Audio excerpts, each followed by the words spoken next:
ಧಾನ್ಯಗಳಲ್ಲಿ ಜೋಳದ ರೊಟ್ಟಿ ತಿನ್ನು ತೋಳದಂತಾಗೋದಕ್ಕೆ, ಓಹೋ ಭತ್ತದ ಅನ್ನ ತಿನ್ನಬೇಕು ಹಕ್ಕಿ ಹಂಗಾಗೋದಕ್ಕೆ, ರಾಗಿಯ ಮುದ್ದೆ ತಿನ್ನು ನಿರೋಗಿ ಆಗೋದಕ್ಕೆ,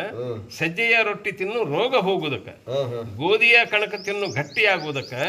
ನವಣಿಯ ಅನ್ನ ತಿನ್ನು ವಾತ ಹೋಗೋದಕ್ಕೆ. ಕಾಯಿಗಳಲ್ಲಿ ಹೀರೆಕಾಯಿ ತಿನ್ನು ನಿನಗೆ ಪಚನ ಹಗುರಾಗೋದಕ್ಕೆ, ಕಾರೆಕಾಯಿ ತಿನ್ನು ವಿಷದೋಷ ದೂರ ಆಗೋದಕ್ಕೆ, ಸೋರೆಕಾಯಿ ತಿನ್ನು ಮೂತ್ರ ಹೆಚ್ಚಾಗೋದಕ್ಕೆ, ಹಾಗಲಕಾಯಿ ತಿನ್ನು ಮಧುಮೇಹ ಓಡಿಸಾಕ,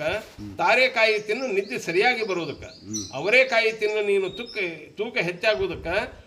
ಹಣ್ಣುಗಳಲ್ಲಿ ಪಪಾಯಿ ಹಣ್ಣನ್ನು ತಿನ್ನು ನೀನು ಜಂತು ದೋಷಕ್ಕೆ, ಸೀತಾಫಲ ಹಣ್ಣು ತಿನ್ನು ಮೂಲವ್ಯಾಧಿ ಕಳೆಯೋದಕ್ಕೆ, ದಾಳಿಂಬರ ಹಣ್ಣು ತಿನ್ನು ನೀ ಹೊಟ್ಟಿ ಮುರಿತಕ್ಕ, ನೇರಳೆ ಹಣ್ಣು ತಿನ್ನು ಸಕ್ಕರೆ ರೋಗ ಓಡಿಸಾಕ, ಬಾಳೆ ಹಣ್ಣನ್ನು ತಿನ್ನು ಬೇದಿ ಸಾಪಾಕೋದಕ್ಕೆ, ಅತ್ತಿ ಹಣ್ಣನ್ನು ತಿನ್ನು ಕಣ್ಣು ರೋಗ ಹೋಗಾಕ. ಗಡ್ಡೆಗಳಲ್ಲಿ ಮುಲ್ಲಂಗಿ ಗಡ್ಡೆ ತಿನ್ನು ಮೂಲವ್ಯಾಧಿ ಹೋಗಾಕ, ಗಜ್ಜರಿ ಗಡ್ಡೆ ತಿನ್ನು ನೀನು ಮೂತ್ರ ಹೆಚ್ಚಾಗೋದಕ್ಕೆ, ಉಳ್ಳಾಗಡ್ಡಿ ತಿನ್ನು ದಿನ ನೀನು ಅನ್ನ ಪಚನಾಗಕ್ಕ, ಬಳ್ಳುಳ್ಳಿ ಗಡ್ಡೆ ತಿನ್ನು ನಿನ್ನ ಸಂಧಿವಾತ ಹರಿಯುವುದಕ್ಕೆ, ಗೆಣಸಿನ ಗಡ್ಡೆ ತಿನ್ನು ತಪ್ಪದೆ ನೀನು ಶಕ್ತಿ ಬರಾಕ, ಸುವರ್ಣ ಗಡ್ಡೆ ತಿನ್ನು ದೇಹದ ಉರಿಯೂತ ಓಡಿಸಾಕ.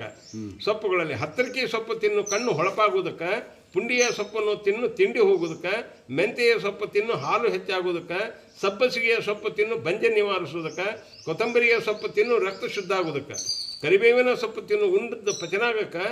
ಹೂವುಗಳಲ್ಲಿ ಬೆಟ್ಟದಾವರೆ ಹೂವು ತಿನ್ನು ಬಣ್ಣ ಬರುವುದಕ್ಕೆ, ಗುಲಾಬಿ ಹೂವನ್ನು ತಿನ್ನು ರಕ್ತ ಶುದ್ಧ ಆಗುವುದಕ್ಕೆ, ಮಲ್ಲಿಗೆ ಹೂವನ್ನು ತಿನ್ನು ಹುಳನಾಶ ಆಗುವುದಕ್ಕೆ, ಚೊಗಚೆಯ ಹೂವು ತಿನ್ನು ಬಿಡಿ ಸೆರಗ ಹೋಗಾಕ, ನುಗ್ಗೆಯ ಹೂವು ತಿನ್ನು ಕಾವು ಕಡಿಮೆ ಆಗಾಕ, ಜಾಲಿಯ ಹೂವು ತಿನ್ನು ಸಂತಾನ ಬಂದಾಗೋದಕ್ಕೆ. ತೊಗಟೆಗಳಲ್ಲಿ ರಕ್ತ ಭೂತಾಳಿ ತೊಗಟೆ ತಿನ್ನು ಮುಟ್ಟ ದೋಷಕ್ಕೆ, ಬೇವಿನ ತೊಗಟೆ ತಿನ್ನು ಚರ್ಮ ರೋಗ ಹೋಗಾಕ,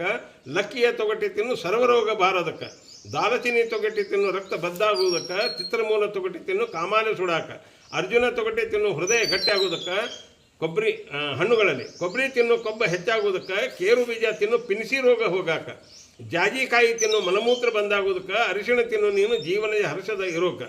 ಬಾದಾಮಿಯ ತಿನ್ನು ವೀರ ಬುದ್ಧನಂತಾಗೋದಕ್ಕೆ, ಗೋಡಂಬಿಯ ತಿನ್ನು ಗೋಡೆ ಹಾರೋದಕ್ಕೆ, ಸಾಂಬಾರು ಮಸಾಲೆ, ಮೆಂತೆ ತಿನ್ನು ಮಧುಮೇಹ ಕಡಿಮೆ ಆಗಾಕ, ಜೀರಿಗೆ ತಿನ್ನು ಶರೀರ ಕಫಜ್ವರ ಓಡಿಸಾಕ, ಲವಂಗ ತಿನ್ನು ಹಲ್ಲ ಬ್ಯಾನಿ ಕಡಿಮೆ ಆಗಾಕ, ಹವಿಜು ಕುದಿಸಿ ಕುಡಿ ಝಳದ ತಾಪ ತಡಿಯಾಕ, ಯಾಲಕ್ಕಿ ಸಿಪ್ಪೆ ಸುಟ್ಟು ತಿನ್ನು ವಾಂತಿ ನಿಲ್ಲಾಕ, ದಾಲ್ಚಿನ್ನಿ ತಿನ್ನು ರಕ್ತ ಶ್ವಾಸ ಶುದ್ಧ ಆಗೋದಕ್ಕೆ. ಮೇಲಿನ ದಿನಸುಗಳನ್ನು ಏನೇನು ತಿನ್ನಬೇಕು ಏನೆಲ್ಲ ಆಗಾಕ. ಇದೇ